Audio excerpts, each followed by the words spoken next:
పూజ్యశ్రీ స్వామి పరిపూర్ణానంద ఆశీస్సులతో చైనా రాఖీలు వద్దు స్వదేశీ రక్షాబంధన్ ముద్దు అనే నినాదంతో రాష్ట్రీయ హిందూ సేన ర్యాలీ నిర్వహించింది. మెదక్లోని శ్రీ కోదండ రామాలయం నుంచి అన్ని వీధుల్లో ర్యాలీ నిర్వహించారు. ఇందులో 500 మంది విద్యార్థులు పాల్గొన్నారు. దీనికి సంబంధించి మరింత సమాచారాన్ని మా ప్రతినిధి శర్మ అందిస్తారు.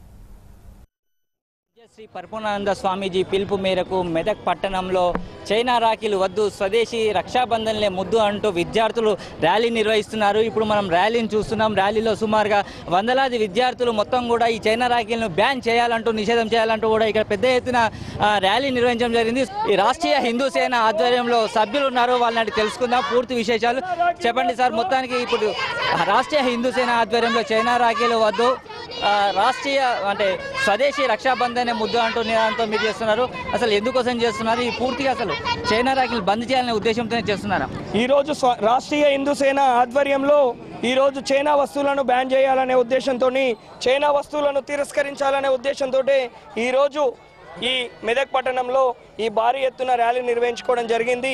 ఏ చైనా వస్తువులను మనం ఆస్వాదించొద్దు, స్వదేశీ వస్తువులనే మనం కొనాలనే ఉద్దేశంతో పండుగ హిందూకు సంబంధించినటువంటి అనాది కాలం నుంచి వస్తున్నటువంటి రాఖీ పౌర్ణమిని ఈ చైనా రాఖీలు వద్దు స్వదేశీ రక్షాబంధన్ ముద్దు అనే నినాదంతో ఈరోజు రావడం జరిగింది. మేము చెప్పండి అమ్మా, మీరు ముఖ్యంగా చెప్పండి, ఎంతమంది విద్యార్థులతో ఈ ర్యాలీ నిర్వహిస్తున్నారు? అసలు ఈ ర్యాలీ ముఖ్య ఉద్దేశం ఏంటి? అసలు సుమారుగా 300 మంది విద్యార్థులతో ఈ ర్యాలీని నిర్వహించడం జరుగుతుందండి. ముఖ్యంగా దీని ఉద్దేశం ఏంటంటే భారతదేశంలో ఉన్న పండుగలలో రాఖీ పండుగ కూడా, రక్షాబంధనం అనే పండుగ కూడా చాలా ముఖ్యమైన పండుగ.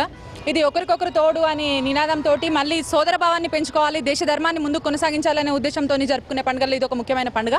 ఈ పండుగ తోటి ఈ చైనా వస్తువులు ఏవైతే ఉన్నాయో మనం నిషేధిద్దాం చైనా ఎగుమతులను అనేది రాఖీ పండుగతో స్టార్ట్ చేయడం చాలా సంతోషంగా ఉంది. ఇలాగే ప్రతిదీ మనం చైనా వస్తువులను నిషేధిస్తూ విదేశీ ఎగుమతులను మనం నిషేధిద్దాం, స్వదేశీ వస్తువులను వాడుకుందాం.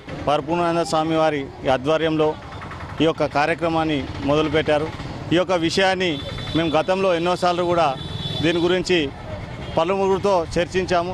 మరి నేడు పరిపూర్ణానంద స్వామి గారు ఈ కార్యక్రమాన్ని ముందుకు తీసుకొచ్చారు.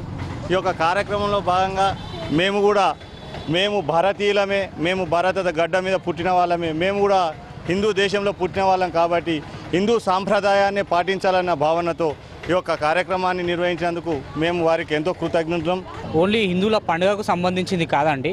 ఇప్పుడు మనం కొనే ఒక రాఖీ నుంచి వెళ్ళే ₹1 చైనా నుండి పాకిస్తాన్కి వెళ్ళి అక్కడ మన కోసం ప్రాణాలు ఏడుతున్న మన సైన్యులపైకి ఒక రౌతు తయారవుతుంది. వాళ్ళ చేతికి ఆ రౌతుకి అయ్యే ఖర్చు మనం కొనే ప్రోడక్ట్స్ నుంచి వెళ్ళి చైనా వాళ్ళు ఇస్తున్నారు. కాబట్టి ఇక్కడ రక్షాబంధన్ అనే కాదు, హిందూ పండుగలు ఏవైనా సరే దాంట్లో వాడే వస్తువులు ఏవన్నా కానివ్వండి, వాటిని బ్యాన్ చేయాలంటే దాన్ని మనం ఖచ్చితంగా చేసుకోవచ్చు. ఇందులో భాగంగానే స్వామి గారు మంచి పిలుపునే ఇచ్చారు. ఇది ఖచ్చితంగా శుభసూచకం అని చెప్పేసి మేము భావిస్తున్నాం. ప్రస్తుతం భారతదేశంలో ఏంటంటే సోదరుల మధ్యన ప్రేమానురాగాలకు ప్రతీకగా ఎంతో సంప్రదాయబద్ధంగా మనం ఈ రక్షాబంధన కార్యక్రమాన్ని నిర్వహించుకుంటాము.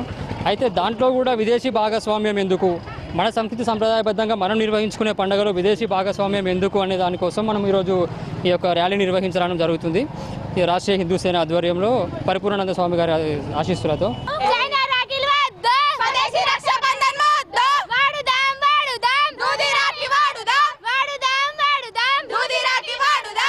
కూడా స్వామీజీ పిలుపు చాలా మంచి ఉంది. భారతదేశ పునఃభివృద్ధికి చాలా తోడ్పడుతుంది. అంతేకాదు రూపాయి విలువ పెరిగిపోతుంది.